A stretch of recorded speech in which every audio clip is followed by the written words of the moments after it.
So I'm going to discuss the similarities and differences of RA 9344 and Juvenile Delinquency and Prevention Act from United States of America. What is the Republic Act 9344? RA 9344, also known as the Juvenile Justice and Welfare Act of 2006, is comprehensive law in the Philippines that establishes in a system for dealing with children at risk and children in conflict with the law CICL. This law aims to ensure the well-being and development of children while addressing their involvement in criminal justice activities.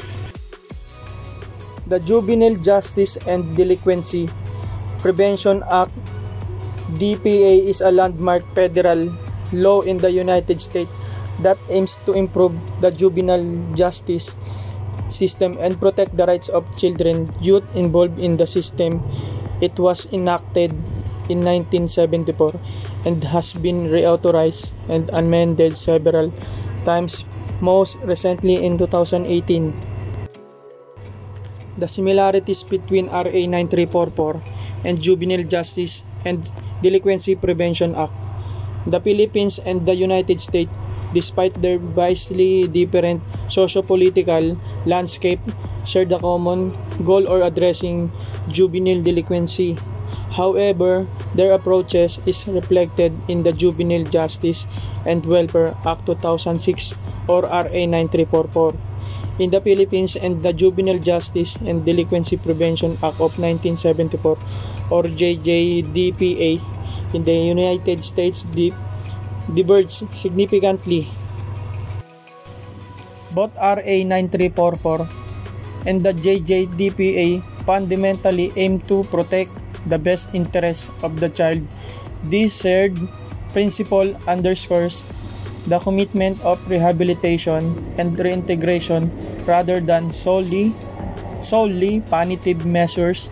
Both acts emphasize diversion programs seeking keep children out of the formal justice system whenever possible through alternative methods like counseling, community service, and restorative justice initiatives. This reflects a growing global understanding of the developmental needs of young offenders and the importance of preventing further criminalization. Differences of RA 9344 and Juvenile Justice Delinquency Prevention Act. A crucial difference lies in the age of criminal responsibility or RA 9344 sets the minimum age at 15, while the US system, through varying by state, generally considers individuals in 18 and older as adults in the criminal justice system. The disparity stems from differing cultural perspective and childhood and capacity of culpability. The Philippines' higher age reflect a greater emphasis on the developmental maturity of younger adolescents.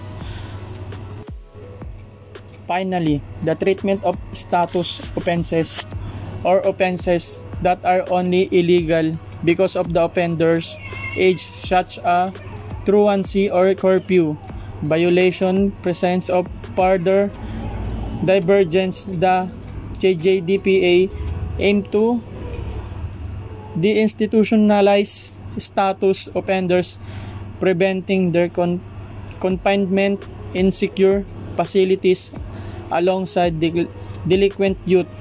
The Philippine system, while emphasizing rehabilitation, still considers the offenses punishable, albeit with a focus on diversion and community-based programs.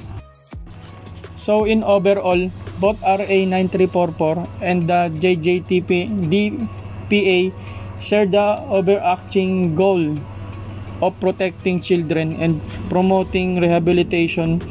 Their approaches differ significantly The Philippine law provides a comprehensive, centralized system emphasizing restorative system and a higher age of criminal responsibility. The US approach, in contrast, is the more decentralized with varying state level implementation and a focus of the institutionalization of status offenders. This difference reflects the unique social, cultural, and legal context of each nation, highlighting the complexities of crafting effective and equitable juvenile justice system. So I'm going to give you an example. A 14-year-old child is caught stealing a bicycle in both the Philippines and the United States.